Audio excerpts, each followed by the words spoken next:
Bismillahirrahmanirrahim. Assalamualaikum warahmatullahi wabarakatuh. Alhamdulillahi rabbil alamin. Wassalatu wassalamu ala rasulillahil karim Nabiyina al-amin Sayyidina Muhammadin wa ala alihi wa sahbihi wa ummatihi ila yaumiddin wa ba'd. Faya ahbaballahi wa ahbaba rasulihi sallallahu alaihi wasallam, usi nafsi wa iyyakum bitaqwallahi faqad fazal muttaqun fala tamutunna illa wa antum muslimun. Faqala ta'ala ya ayyuhalladzina amanu taqullaha haqqa tuqatih wa la tamutunna illa wa antum muslimun. Saudara-saudariku, berjumpa kembali dalam kajian Kitabus Shaum, mengambil referensi dari karya fenomenal Al-Imam Al-Bukhari, yaitu kitab Sahih Al-Bukhari. Hari ini kita telah sampai di hari yang keempat di bulan Ramadan. Kita bermohon pada Allah Subhanahu wa taala semoga hari ini kita dimuliakan oleh Allah Subhanahu wa taala, dan lebih dari itu kita bermohon pada Allah Subhanahu wa taala semoga seluruh amal ibadah yang telah kita tenun, kita tunaikan khususnya dari awal Ramadan sampai dengan detik ini berkenan diterima oleh Allah Subhanahu wa taala dengan penerimaan terbaik insyaallah. Baik, kita ingin coba lanjutkan bahasan kita di Kitabus Shaum. Kali ini kita akan masuki hadis yang keempat. Ya, masih dalam pembahasan Kitabus Shaum. Kemarin kita ambil bab wujub shaum Ramadan dan telah kita tuntaskan 3 hadis. Dan di hari yang keempat ini kita akan masuki bab yang baru. Ya, bab yang kedua yaitu bab fadli as-shaum. Bab tentang keutamaan puasa. Jadi ketika kita menunaikan puasa ini, apa yang kita dapatkan? Ya, motivasi yang terbaik yang disampaikan oleh Nabi Sallallahu Alaihi Wasallam sehingga menjadikan kita semakin bersemangat untuk menunaikan ibadah. Dan ini manhaj, ya, manhaj Rabbani dan manhaj Nabawi. Jadi Allah sendiri sudah menyampaikan kepada kita tawaran-tawaran kebaikan, keistimewaan, kemuliaan di balik ibadah yang kita tunaikan. Seperti kita ambil Quran surah ketiga Ali Imran misalnya di ayat 133 sampai 134. Ya, wasari'u ila maghfiratin min rabbikum wa jannatin arduha as-samawati wal ardu u'iddat lil muttaqin. Bergegaslah Anda untuk senantiasa berintrospeksi diri, bermuhasabah. Tidak ada yang sempurna, jadi kita harus belajar memperbaiki hal-hal yang kurang di masa lalu untuk menjadikan pelajaran lebih baik di masa yang akan datang. Kemudian berharaplah kata Allah untuk mendapati tempat tinggal terbaik saat kembali kepada Allah di akhirat, karena disiapkan satu surga seluas langit dan bumi. Allah menyiapkan surga seluas langit dan bumi untuk orang-orang yang bertakwa. Nah, ini motivasi terbaik. Jadi Allah meminta kita menunaikan satu ibadah, pekerjaan, aktivitas, amal saleh yang nanti hasil yang didapatkan dari itu semua Allah balas dengan surga yang seluas langit dan bumi dengan segala keindahannya. Ustaz, apakah ini keluar dari jalur keikhlasan? Tidak. Karena ikhlas itu mengerjakan sesuatu semua karena Allah. Nah, ini Allah yang perintahkan. Jadi masih dalam term ikhlas di sini. Allah yang perintahkan, kamu beramal, nanti aku kasih surga. Ya, berharap dapat surga. Jadi ketika kita beramal, berharap untuk mendapat surga karena perintah Allah, maka ini pun masih masuk dalam kategori ikhlas, menunaikan sesuatu karena Allah. Dan karena Allah itu karena mengikuti perintah Allah Subhanahu wa taala. Ya, nanti ada tingkatan-tingkatan terkait dengan keikhlasan dalam ibadah. Ya, di antara tingkatan itu adalah menekuni satu ibadah karena perintah Allah untuk mendapatkan surga misalnya, dan tingkat tertingginya untuk mendapatkan ridha Allah. Ya, ridha Allah, wa ridwanu minallahi akbar, dan ridha Allah itu yang paling tinggi yang disampaikan di surah Ali Imran di ayat yang 14 sampai 15 itu, ya, khususnya di ayat yang ke-15-nya nanti wa ridwanu minallahi akbar, dan keriduan Allah itu tingkat tertingginya. Ya, saya terserah Allah deh, mau dikasih surganya yang biasa atau dikasih yang mana, yang penting ridha Allah saya dapatkan. Nah, orang-orang yang berharap tadi, maka diberikan rincian amalan di ayat 134-nya. Alladzina yunfiquna fis sarra'i wad dharra wal kadhimina al ghaidha wal 'afina 'anil nas wallahu yuhibbul muhsinin. Yaitu orang-orang yang senang berbagi dengan sesamanya, sanggup menahan amarah, kemudian mampu memaafkan kesalahan orang lain, dan Allah mencintai orang-orang yang senantiasa menenun kebaikan dalam kehidupannya.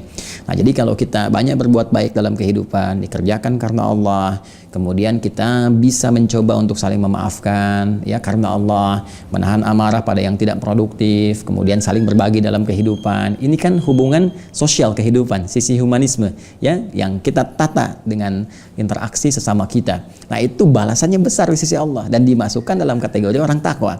Dan dijamin oleh Allah jika benar dilakukannya karena Allah, mendapatkan balasan surga seluas langit dan bumi. Nah, ini motivasi tinggi.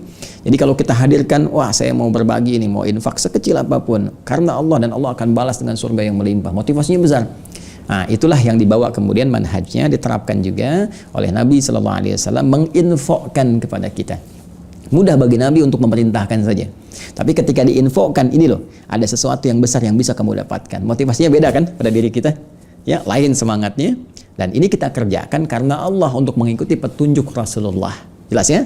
Baik. Nah, sekarang terkait dengan siam Ramadan, terkait dengan saum, apa yang kita bisa dapatkan dari saum Ramadan yang kita tunaikan ini? Dari siam yang kita lakukan, apa yang bisa kita dapatkan yang dijamin langsung oleh Allah Subhanahu wa taala melalui lisan Rasulullah sallallahu alaihi wasallam yang punya sifat kebenaran yang tidak diragukan karena bersumber dari Allah Subhanahu wa taala.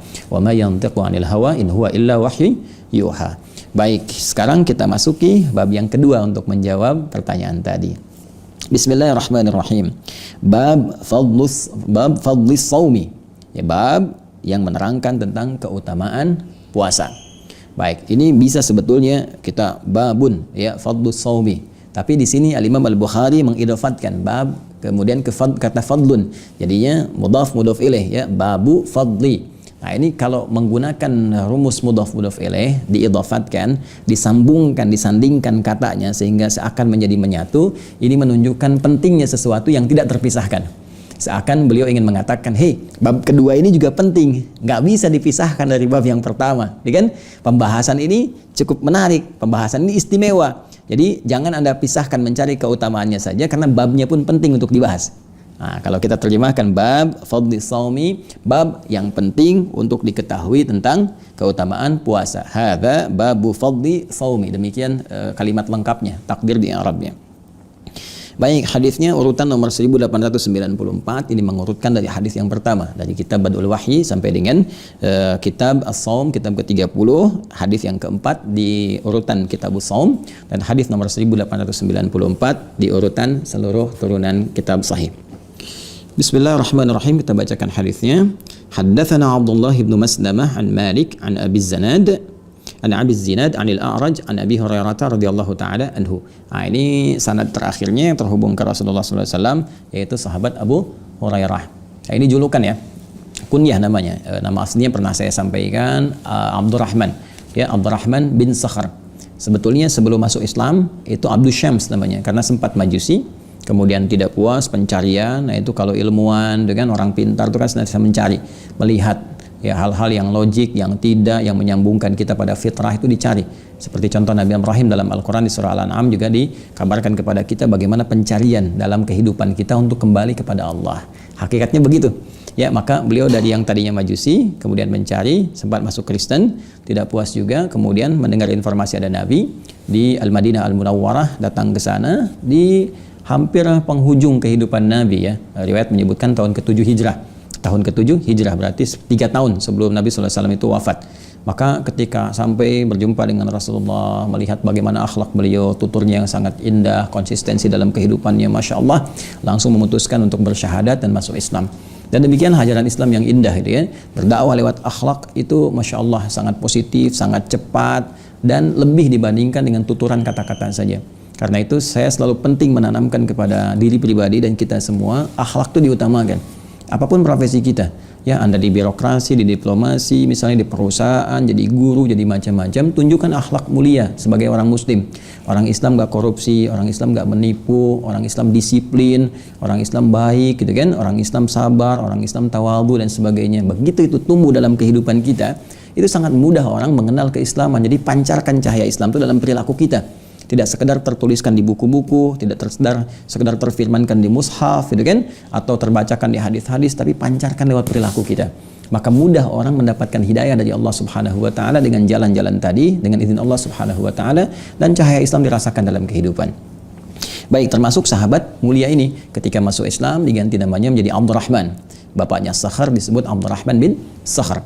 Nah, jadi begitu masuk Islam, beliau merasakan. Nah, ini manhaj lagi. Ya, mohon izin ya kalau belajar hadis dengan saya khususnya, saya akan coba memberikan inspirasi dari sanad dulu sebelum sampai ke matan atau sisi informasinya. Jadi kita bisa belajar dari orang-orang terdahulu apa yang bisa kita ambil. Nah, seperti tadi saya sampaikan, sahabat Abdurrahman ini bin Sakhar itu kan masuk Islamnya termasuk kalangan akhir-akhir di antara sahabat. Kurang lebih 3 tahun sebelum Nabi SAW wafat. Nah, perhatikan cara berpikirnya. Wah, saya tertinggal nih. Yang lain sudah duluan. Abu Bakar As-Siddiq radhiyallahu taala anhu sudah duluan, Umar sudah duluan, Utsman sudah duluan, Abdurrahman bin Auf sudah duluan. Saya terlambat gitu kan. Dan ini sesungguhnya yang paling hakiki, yang paling benar. Ini fitrahnya, ini yang paling dahsyat, paling hebat, merubah manusia jadi baik, menciptakan peradaban, menciptakan pancaran pengetahuan dan sebagainya gitu kan. Akhirnya apa yang terjadi? Saya harus susul mereka. Nah, ini ya, ini semangat ini harus kita bawa. Pola berpikir, mindset seperti ini. Jadi kalau kita merasa tertinggal, bukan pesimisme yang dibangun, tapi kita susul. Ya, kita belajar nih, orang sudah menghafal misalnya 29 juz, kita baru mulai mau belajar tajwid misalnya kan, bukan aib, tapi bersyukur pada Allah masih diberi hidayah untuk mau belajar. Setelah itu kita semangat, ini tambah semangatnya. Kalau dia belajar cuma 1 jam, kita sehari tambah 2 jam, kita sehari tambah 3 jam, kita bagi waktunya. Ya, pagi, siang, sore kan bisa kita ambil. Pagi 1 jam, siang 1 jam, sore 1 jam, gitu kan? Malam di murojaah sedikit. Nah, itu kalau kita tambah demikian, itu Masya Allah. Ya, hasilnya akan lebih bagus. Mengejar kepada teman-teman yang lainnya. Nah, ini seringkali konsep ini dibawa ke sistem duniawi. Ukhrawinya kadang lupa gitu. Coba lihat, kalau sistem duniawi, ya begitu mau ujian, kan belajarnya lebih ditingkatkan. Coba deh teman-teman yang mau UMPTN, ya ujian masuk perguruan tinggi negeri, wah luar biasa belajarnya. Ada yang mau masuk pekerjaan, ada yang ikut CPNS macam-macam, itu kan luar biasa. Tingkatkan lagi pekerjaan tinggi lagi, ya. Apalagi kalau mau ikut ujian-ujian tertentu, sertifikasi, kan semakin ditingkatkan itu. Ya, supaya kualitas lebih meningkat. Kenapa urusan akhirat ini nggak dipakai konsepnya? Padahal asalnya ini diletakkan untuk kepentingan akhirat. Disebut dengan fastabiqul khairat. Di Al-Baqarah Quran surah kedua ayat 148 itu. Walikulli wijhatun huwa muwalliha fastabiqul khairat. Setiap orang mungkin punya orientasi amal. Maka dengan orientasi itu kesenangannya berlomba dengan yang lain. Mungkin ada yang senang tahajud, ya hafalan Quran belum, ada yang senang hafalan Quran, ya puasa belum, ada yang senang puasa sunnah, tahajud belum. Nggak apa-apa. Ya, tapi konsisten di situ dan berlomba dengan yang lain, maksimalkan betul. Ya maksimal, kalau saya nggak sempat bangun malam, sedekahnya yang ditambah. Jadi semua berlomba untuk menyusul mendapatkan ridha Allah Subhanahu wa taala. Nah, ini yang dilakukan oleh sahabat Abdurrahman. Maka jika sahabat-sahabat yang lain misalnya ada yang menunggu di majlis Nabi saja, ya ada yang datang ke waktu-waktu pengajian tertentu misalnya, kan nggak semua sahabat tuh kumpul setiap ada pengajian Nabi, karena aktivitas beda-beda. Ya, ada yang berbisnis, ada yang berniaga kemana, ada yang macam-macam gitu kan. Nah, sahabat ini Abdurrahman bin Sakhar memilih untuk konsisten. Ya, di sisa kehidupan beliau itu digunakan untuk berkhidmat kepada ilmu yang didapatkan dari Rasulullah SAW. Maka fokuslah beliau di situ dimanfaatkan. Ya, setiap ada majlis Nabi sudah ada di situ. Bahkan sebelum Nabi berangkat banyak kisah kita dapatkan dalam sejarah itu sampai nunggu depan rumah Nabi untuk memperhatikan dari mulai Nabi berangkat bagaimana. Orang kan taunya Nabi ngajar, ini tidak. Ya, dari mulai Nabi berangkat, jalannya bagaimana, nengoknya seperti apa, kalau makan bagaimana, kalau sholat diperhatikan, ini itu hampir semua hidupnya diabdikan untuk mengetahui keseharian Nabi Sallallahu Alaihi Wasallam dan mendapatkan ilmu-ilmu dari Rasulullah Sallallahu Alaihi Wasallam. Karena itu wajar kalau beliau dalam 3 tahunnya bersama Nabi Sallallahu Alaihi Wasallam bisa mengoleksi, mendapatkan hadis yang cukup banyak dari Nabi Sallallahu Alaihi Wasallam. Kalau tidak dikatakan yang terbanyak di antara para sahabat. Sekali lagi, yang terbanyak. Bahkan di antara sekian kesempatan itu Nabi melihat bagaimana kesungguhan beliau sampai Nabi mendoakan beliau khusus, kan? Dibentangkan, dari riwayat mengatakan dibentangkan bagian dari sorbannya atau imamahnya, kemudian didoakan oleh Nabi, dipakaikan kembali sehingga dengan itu sulit untuk lupa dari apapun yang telah beliau ingat. Nah, ini sesuatu yang sangat penting. Saya ingin tekankan ini karena ada sebagian satu kalangan ya, golongan tertentu yang menyoal sahabat mulia ini, Abdurrahman bin Sakhar ini.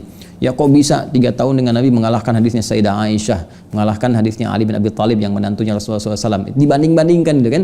Nah, ini perbandingan yang tidak wajar. Kenapa? Karena seperti Sayyidah Aisyah misalnya, ini mulia, istri Nabi, ya Ummul Mukminin, Masya Allah, pintar, cerdas, luar biasa. Cuman kan tidak membersamai Nabi dalam semua kegiatan Nabi.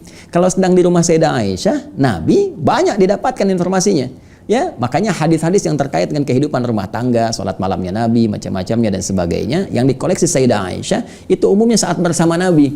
Ya, saat di rumahnya, saat jalan, ya, saat olahraga dan sebagainya. Tapi kan semua kegiatan Nabi tidak di rumah Sayyidah Aisyah. Ya, banyak juga yang di luarnya. Nabi kemudian ke Badar, Nabi kemudian misalnya ke Khandak, Nabi kemudian ke tempat-tempat lain, Nabi kemudian berdakwah di A, di B, di C. Nah, ini sahabat Abu Hurairah itu mengintil itu. Ya, sahabat Abdurrahman bin Sakhar mengintil itu. Jadi wajar kalau hadis yang didapatkan lebih banyak dibandingkan Sayyidah Aisyah. Kayak ginilah, Anda misalnya usia 50 tahun, gitu kan? Ada anak 5 tahun. Kok bisa hafalan anak 5 tahun lebih banyak daripada Anda yang 50 tahun? Padahal waktu hidup Anda lebih lama, kesempatan lebih lama. Ya, kemungkinan baca Al-Qur'annya banyak, kemungkinan hafalannya luas. Kenapa kok hafalan Anda kalah sama anak 5 tahun? Karena waktu yang dia gunakan, si anak 5 tahun ini dia gunakan sepenuhnya untuk Al-Qur'an. Sedangkan Anda masih bercabang. Ya, demikian beberapa sahabat yang lain.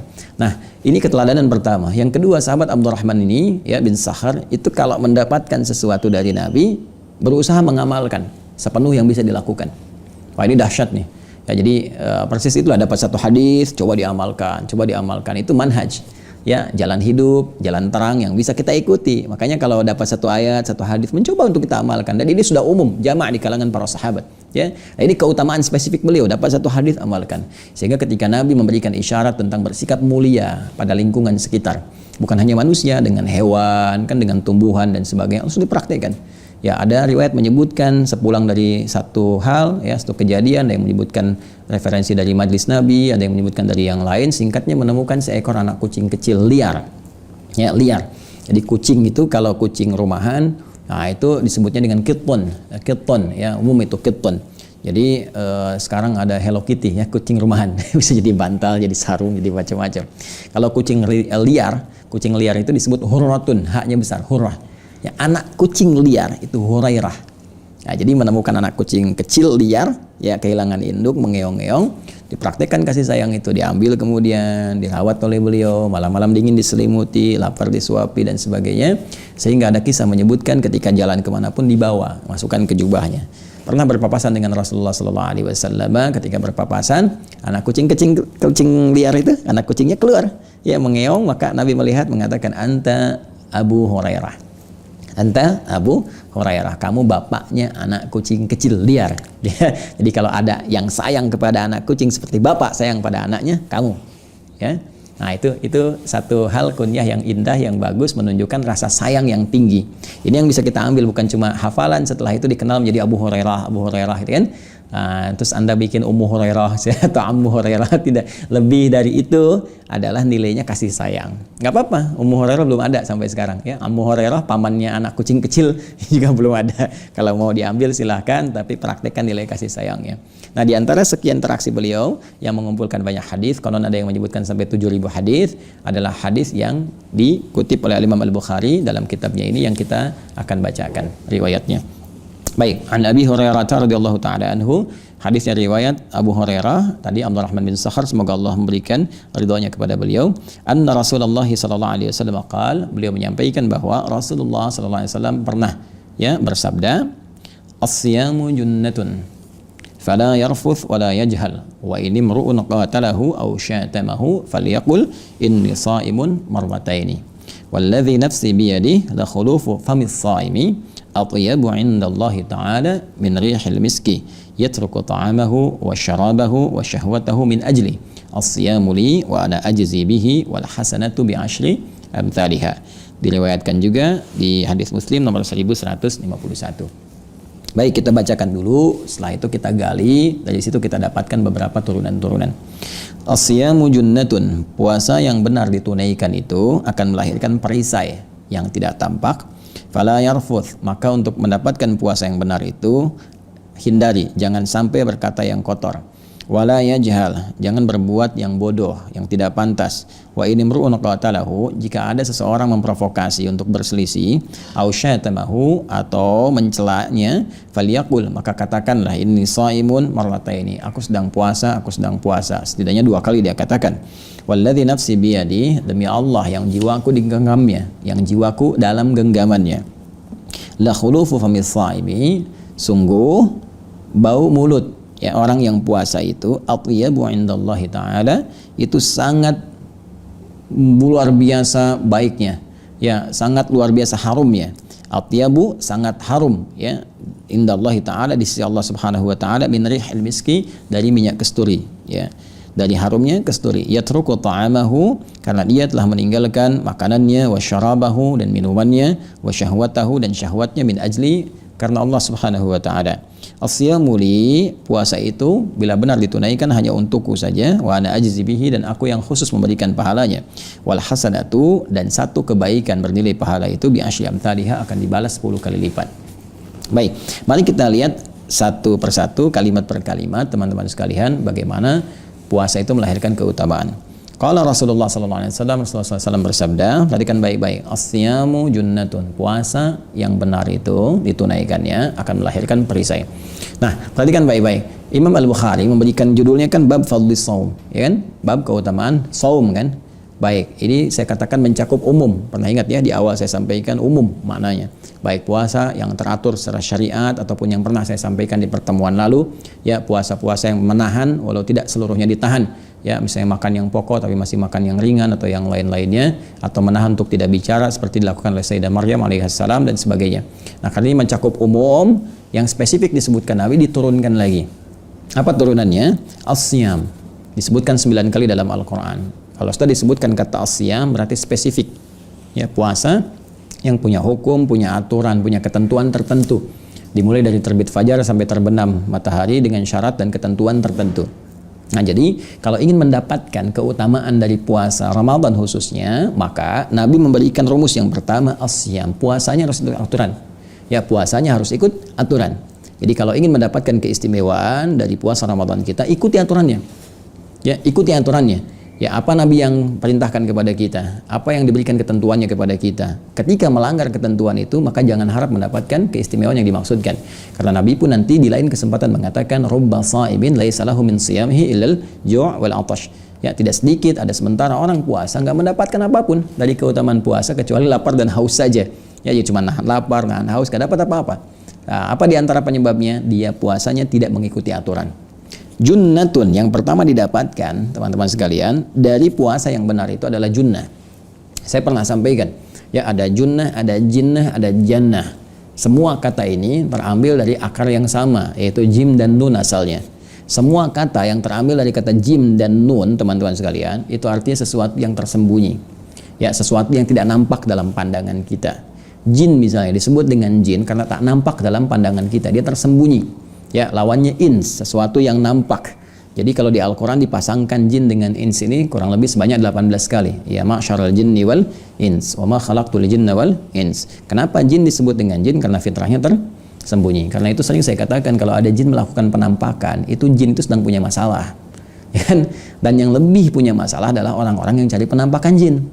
Ya, sebaliknya manusia itu tampak, ins, tampak, terlihat, nyata. Jadi kalau ada manusia sedang sembunyi-sembunyi, ya, masuk rumah sembunyi-sembunyi, masuk kantor sembunyi-sembunyi, itu tandanya dia sedang, ya, bukan jadi jin, ya, sedang punya masalah. Ya, itu gampang kok ngelihatnya. Kalau berpapasan dengan Anda tiba-tiba sembunyi-sembunyi, ya, itu sedang punya masalah dengan Anda, gitu kan? Baik. Kemudian teman-teman sekalian, janin misalnya. Janin kenapa disebut janin? Karena tak tampak, ya, dalam perut ibunda. Belum keluar. Nah, jannah, ya, jannah, surga. Kenapa disebut jannah? Karena sekarang belum tampak, masih gaib sifatnya. Nanti saat kembali kepada Allah, kita mendapat rahmat Allah, insya Allah kita bisa menatap, merasakan dan hidup di dalamnya. Ya, jinnatun jamak dari kata jin, ya, minal jinnati wan nas. Ya, ins dijamakkan jadi nas, jin dijamakkan jadi jinnah. Nah, junnatun, jannah, surga, jinnah jamak dari jin, junnatun itu perisai. Kenapa disebut dengan perisai di sini? Ya, karena keadaan disebut dengan junnah perisainya karena dia nggak nampak. Ya, karena dia tidak nampak. Jadi tidak menggunakan kata ridun, rida gitu kan, itu sesuatu yang terlihat, nampak ya. Dalam peperangan misalnya ada tameng, ada apa gitu, itu nampak. Kalau ini menggunakan kata junnah, artinya nggak kelihatan. Tapi dia perisai. Perisai apa yang dimaksudkan? Perisai dari segala godaan-godaan setan untuk berbuat maksiat. Jadi kalau orang terbiasa menunaikan puasa dengan benar, dilatih dengan ibadah di dalamnya, dilatih sholat malam dia, dilatih dekat dengan Al-Quran, dilatih zikir, dilatih mendekat kepada Allah. Nah, itu semua latihan itu akan membentuk perisai imajiner yang tak tampak dalam diri dia, tapi bisa menjadi tameng dari perbuatan maksiat. Jadi ketika maksiat didorong oleh setan ke matanya, lihat nih misalnya, yang jelek itu bisa mental seketika. Bahkan belum diperlihatkan, sudah merasakan udah nggak enak nih, jauhi. Ya. Nah, diprovokasi misalnya kan kata-kata kotor atau jorok atau apa, dia sudah nggak suka. Ya, lihat tayangan aja nih, tayangan misalnya di TV yang nggak benar misalnya kan, atau di internet atau macam-macam, dia sudah mau berpaling. Nah, itu perisai itu yang dimaksudkan. Jadi ada sensitivitas, ya, kepekaan yang tinggi dalam meninggalkan maksiat. Nah, itu junnah yang berperan itu. Junnah. Nah, puasa itu mendorong seseorang mendapatkan itu. Jika dia benar menunaikannya sesuai aturan, hukum dan ketentuannya. Dan memanfaatkan latihan saat puasa itu dengan maksimal. Hasilnya itu. Makanya kalau Anda misalnya sampai hari keempat ini belum mendapatkan itu, berarti ada yang harus diperbaiki. Ya, tapi kalau kepekaan itu sudah muncul, ya minimal ada dua nih yang dirasakan nih. Kepekaan untuk cepat menunaikan ibadah, yang kedua kepekaan untuk meninggalkan maksiat. Itu pasti akan terlatih selama puasa. Nggak percaya silakan. Sekarang kan peka kan, sebelum adzan sudah lihat-lihat jam berapa waktu ini, jam berapa itu. Walaupun mungkin ada tahapan. Pertama lihat dulu jam berapa buka. Setelah itu nanti naik nih jam berapa waktu sholat. Buktinya sekarang masjid kan boleh penuh, musola di kantor penuh kan? Ya itu ada kepekaan, itu sudah bagus. Nah kemudian sisi yang berlawanannya adalah tentang maksiat, kepekaan meninggalkan maksiat. Nah, pasti akan terlatih selama puasa itu. Minimal pertama perasaan takut batal puasa, nggak mau takut batal, nggak mau bohong, nggak mau melangkah ke sini, nggak mau ikutan ke tempat ini maksiat. Lama-lama terbentuk jadi karakter. Nah ketika membentuk jadi karakter meninggalkan maksiat dan anti maksiat, itu yang disebut dengan junnah namanya. Nah, jadi siam itu jika dikerjakan dengan benar, maka keistimewaan yang pertama, orang ini akan mendapatkan junnatun, perisai yang tidak tampak, yang hadir dalam kehidupannya. Nah, ada beberapa yang ditekankan oleh Nabi Shallallahu Alaihi Wasallam untuk melatih perisai itu supaya cepat muncul dan peka. Jika benar kita latihan ini, maka insya Allah akan melahirkan kecepatan dalam mendapatkan perisai yang dimaksudkan dan sebagai parameter keberhasilan puasa kita. Apa amalan yang diisyaratkan oleh Nabi itu, seperti apa kita kemudian bisa menitinya untuk bisa mendapatkan apa yang kita harapkan. Ini yang menjadi sambungan dari hadis yang dimaksudkan. Tadi baru dua lafaz tuh, asyamu junnah. Ini masih banyak lafaznya lagi nih, 1, 2, 3, 4, banyak nih ya, sampai puluhan. Nah insya Allah sabar. Kalau Allah berikan kesempatan, waktunya masih panjang, ini masih hari yang keempat, insya Allah kita akan teruskan esok hari. Di hari yang kelima Ramadan, hari Sabtu, hanya di Adi Hidayat Official, channel resmi Waha ya, di Adi Hidayat Official. Insya Allah setiap siang tayang jam 1, kecuali Jumat kita ada penyesuaian karena menunaikan ibadah Jumat terlebih dahulu. Dan mudah-mudahan Allah berikan kesempatan untuk mengkhatamkan kitab ini sebelum kita tuntas teman-teman sekalian kembali kepada Allah, atau minimal selama Ramadan ini yang bisa kita dapatkan. Saya kira itu yang bisa disampaikan. Mudah-mudahan Allah sampaikan kita pada kebaikan. Dan ingat, sore pun nanti insya Allah ada serial Aku Suka. Ayo kultum sejenak sebelum berbuka. Ayo kultum sejenak untuk berbuka. Demikian, semoga Allah muliakan. Allahumma taqabbal minna innaka antas sami'ul alim wa tub 'alaina innaka antat tawwabur rahim. Rabbana atina fid dunya hasanah wa fil akhirati hasanah wa qina adzabannar. Bifadlika subhana rabbika rabbil izzati amma yasifun wa salamun 'alal mursalin wa akhiru da'wana alhamdulillahi rabbil alamin. Assalamualaikum warahmatullahi wabarakatuh.